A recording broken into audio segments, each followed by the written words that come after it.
네, 여러분 안녕하십니까. 멸공 5월 3일 송영진 아침 방송 간추린 뉴스 썰 브리핑 시작하겠습니다.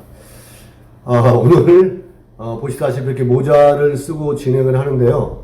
어떠실지 모르겠습니다. 다소 불편하신 분들도 있으면 또 예의 없다 하지 마시고 양해 말씀 부탁드리겠습니다. 먼저 그 첫 번째 소식 먼저 전해드리겠습니다. 국민의힘당과 국민의당이 합당을 선언한 지 얼마 안 됐죠. 합당을 선언한 안철수 씨가 노원을을 관리하고 있었죠. 노원을을 버리고 과학의 도시를 만들겠다면서 분당갑으로 출마의 가닥을 잡았다는 소식입니다. 그리고 며칠 전 소식을 전해드렸습니다만 이재명은 계양을의 안전한 입성을 위하여 본격적으로 저울질하고 있다고 합니다. 검수완박이야 되기 전에는 몸을 사렸겠죠. 검찰 조사를 이제는 안 받아도 된다고 파악을 한 모양입니다. 참 이재명을 개항하라. 지금 더불어민주당 게시판에 이재명을 개항을에 공천하라.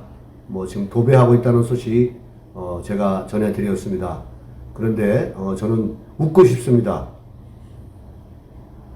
자, 제가 겸손하게 웃었습니다. 참 미친놈들 아닌가 생각합니다. 안철수는 이제 여러분들 국회 입성 후에 입지 강화를 포석을 염두에 뒀겠죠.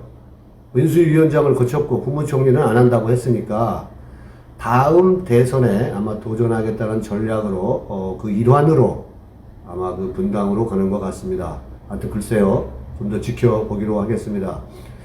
어쨌거나 이제 분당갑에 출마를 선언한 윤석열이 영입한 또 박민식이라는 사람이 있습니다.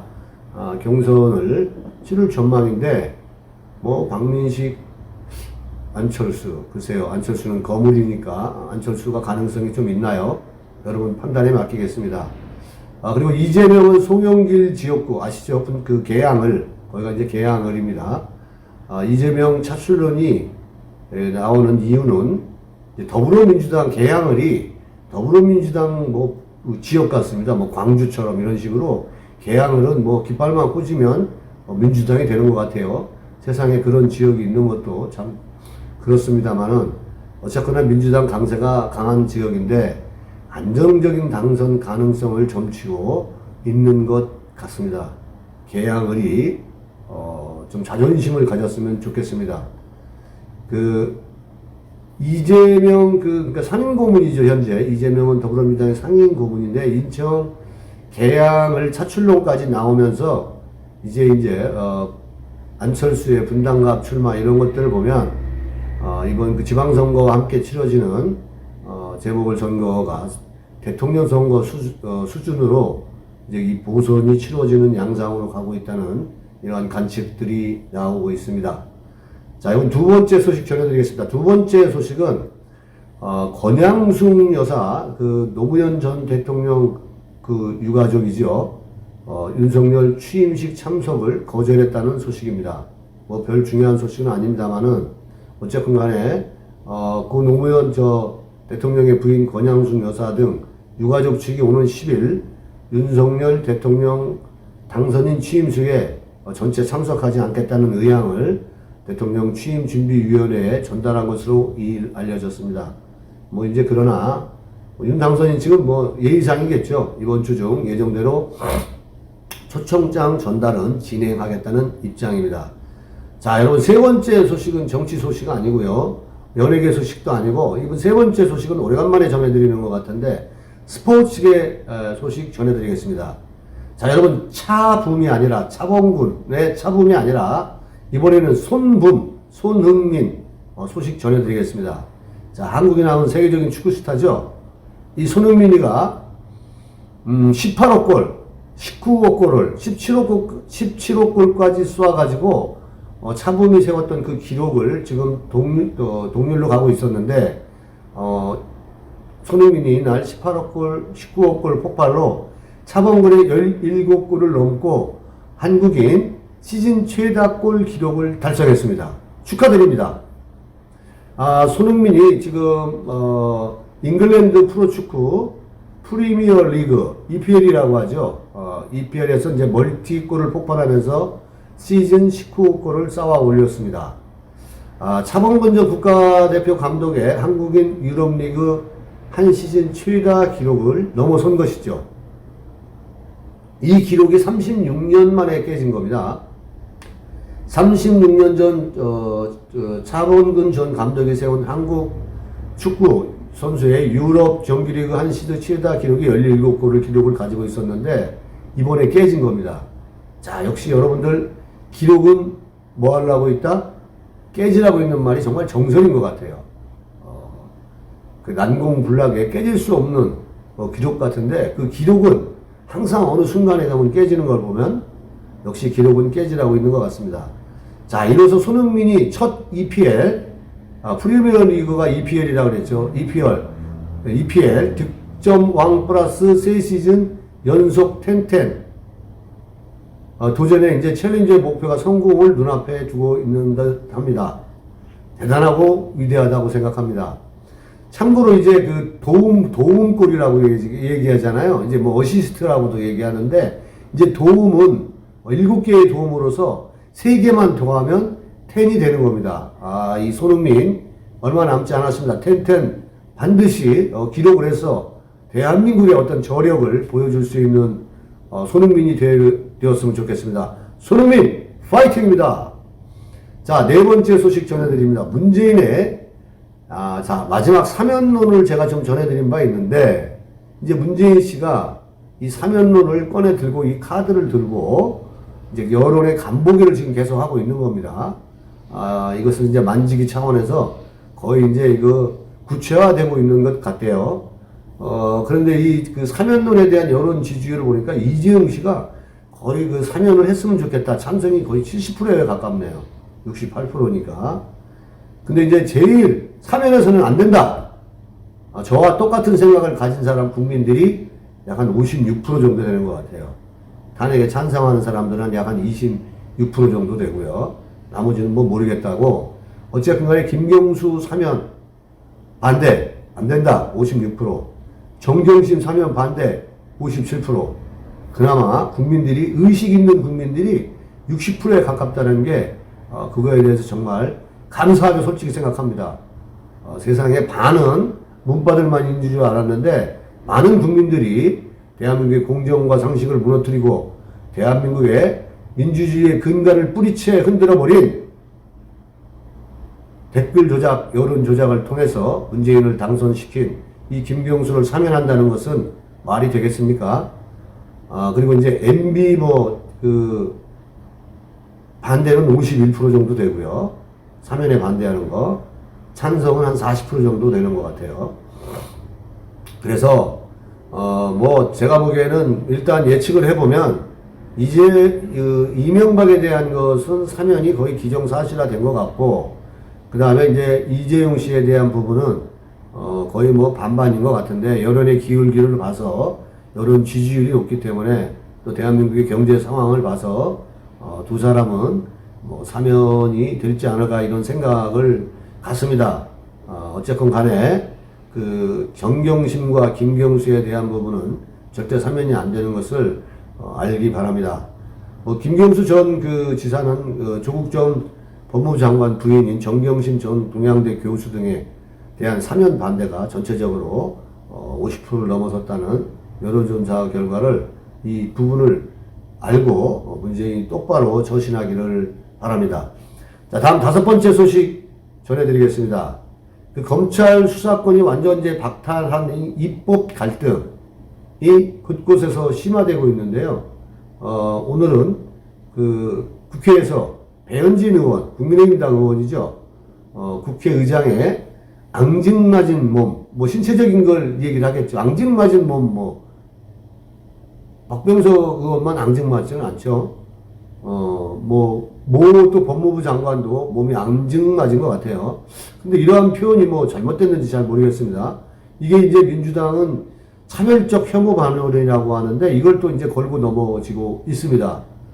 별의별 가장 자기네 이재명이가 자기 형수한테 쏟아낸 이러한 말들을 좀 생각을 하시지 앙증맞은 놈이라고 했대가지고 집에 입에 거품을 우경호가 지금 우상호가 물은 것 같습니다. 역시 민주당은 시비 걸고 트집 잡고 여론을 형성하는 데는 그런데 귀재 같죠.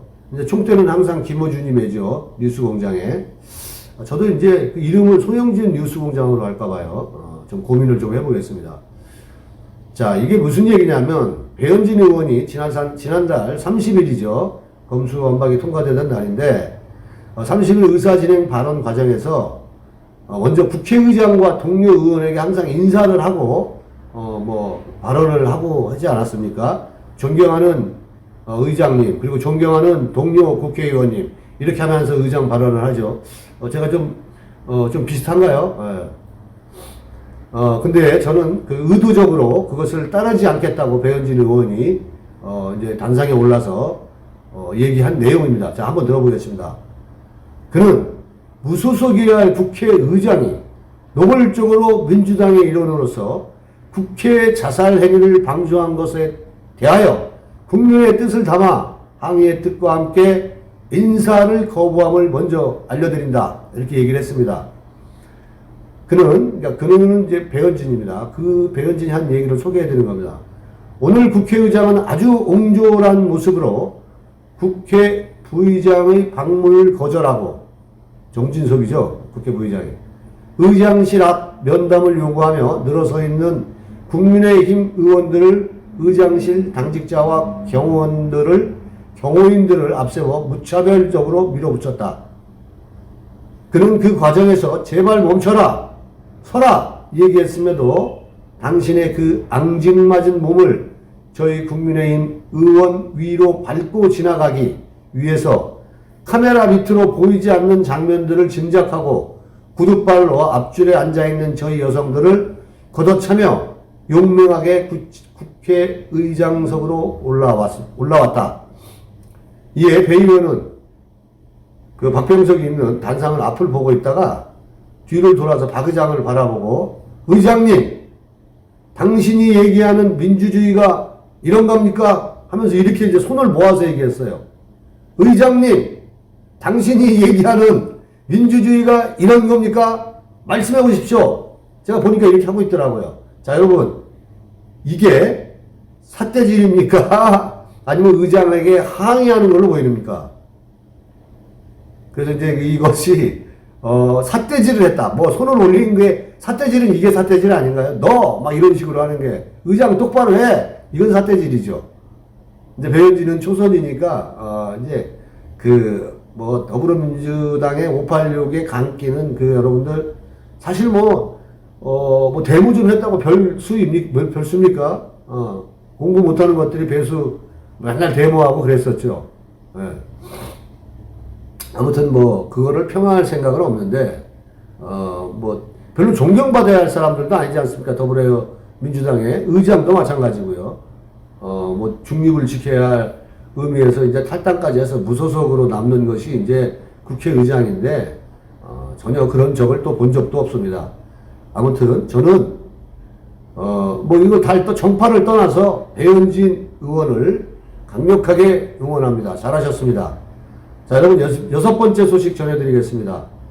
다음은 그 외교 공간에 대한 거를 제가 한번 대통령 관저로 이제 쓰기로 했죠. 여러 가지 이유가 있었습니다만은 우여곡절을 겪고 나서 다음 외교 공간 글을 관저로 쓰기로 했는데 그 스토리 잠깐 전해드릴까요? 이것도 뭐 신구 세력 간의 또 갈등 양상으로 갈등 양상으로 번졌습니다. 그 외교부 공간을 대통령 관저로 쓰기로 했다는 소식은 전해드린 바가 있습니다만은 그 과정에서 이제 신구 간의 으리렁거리면서 충돌하고 있습니다. 한번 볼까요? 그 외교부 공간을 보기 위해서 그 윤석열 당선인의 김건희 씨, 당선인의 부인이죠. 김건희 씨가 외교 공간을 가는데 이제 개를 안고 갔답니다. 요즘 뭐 개가 대세인데 개를 안고 가면 좀 어떻습니까? 안 그렇습니까? 어쨌든 간에 이제 이게 뭐 예의가 없다는 거죠. 개를 안고 와서 정의용 외교부 장관이 70이 넘은 사람이 부인인데 부인에게 집 좀 구경하게 좀 나가달라고 했답니다. 뭐 민주당이 얘기하고 싶은 거는 개를 안고 와가지고 70 넘은 사람들한테 나가달라고 했다는 게 사실이면 이제 뭐 김건희 씨가 싸가지가 없다. 뭐 이렇게 그 말을 지금 국민들한테 또 여론을 선동하는 것 같아요. 이게 뭐 사실인지 아닌지는 이제 좀 들어보십시오, 여러분들. 뭐 이게 뭐 사실인지 아닌지는 모르겠습니다만 아무튼 민주당이 하는 얘기는 그렇다는 겁니다. 뭐 구경 좀 하게 나가달랬다 이렇게 한 것 같아요. 이게 이제 발끈했겠죠. 윤석열 당선인 측에서는 우상호에 대해서 법적으로 대응하겠다. 이렇게 으르렁거리고 있습니다, 서로가. 우상호라는 사람도 참 한심하죠. 서울시장 후보로 나오겠다는 놈이 뭐 이런 걸 조잡하게 이런 걸 가지고 김어준 뉴스 공장에 나와서 이것을 뉴스를 만들고, 그러니까 공장이 맞아. 김어준은 딱 뉴스 공장이 맞는 것 같아요. 그래서 저도 송영진 공장을 할까 하면 할 것 같아요. 뉴스를 생산하고 막 이렇게 해서 뭐 여론을 이렇게 선동하고 좀 해야 될 것 같아요. 아니 이놈들도 이 새끼들도 하는데 우리가 못할 게 뭐 있습니까? 이 사람들은 욕해도 됩니다. 얘네들은 싸가지 없는 놈들이고 정말 후한무치한 놈들입니다. 대한민국을 이렇게 정말로 형편없는 나라로 국격을 떨어뜨린 놈들이 세상에 어디 있습니까? 이 170의석 가지고 무엇이든 다 지금 헤쳐먹고 있습니다. 국민이 흥분하고 정말로 이제는 저항해야 됩니다. 이들과 싸워야 됩니다. 피 터지게 박 터지게 싸워서라도 이들을 대한민국에서 정말로 몰아내야 대한민국이 정말 갈등으로 가지 않을까 이런 생각을 하는데, 어찌되었건 간에 우상호라는 형편없는 놈과 또 김어준 뉴스공장 싸가지 없는 놈과 이 외교부 장관하고 이게 뭐 우상호가 거기 나와가지고 자기가 이제 외교부 장관하고 밀접한 관계에 있는 사람한테 직접 들었다고 이게 뭐 전한 내용입니다. 우상호가 전한 말 틀리고 윤석열 측이 지금 그거에 대해서 법적 대응을 하겠다라고 이렇게 얘기하는 거 보면은 어떤 게 진실인지는 늘 국민들은 궁금하고, 그러나 답은 없고 맨날 민초들만 당하는 게 대한민국 현실인 것 같습니다. 윤 측의 입장을 좀 더 들어보면 외교부 장관 아내와는 마주친 적도 없다. 그러니까 외교부 장관과는 마주친 적도 없고 김건희가 혼자 간 게 아니라 TF팀하고 같이 갔다고 합니다. 그래서 우상호한테 이 허위사실에 대한 법적 책임을 물을 거라고 하는데, 뭐 물은 적은 없어요. 항상 그러더라고. 얘네들이 여론의 대구는 그렇게 합니다. 윤 측이 전혀 다른 입장을 내놓는 거를 좀 더 여러분이 설명드리면, TF팀 제가 말씀드렸죠. TF팀은 이일 입장문을 통해서 김 여사가 공간을 방문한 상황에 대해 청와대를 국민의 품으로 돌려드리면서도 안보, 경호, 의전 등의 여러 사정을 종합적으로 고려하기 위해 TF가 현장 답사를 하는 것은 너무나 당연한 절차였고, 그때 이제 김건희 씨가 갔다. 이러한 얘기인 것 같습니다. 애들 싸움도 아니고 너무나 웃기는 대한민국의 정치 풍경 같습니다.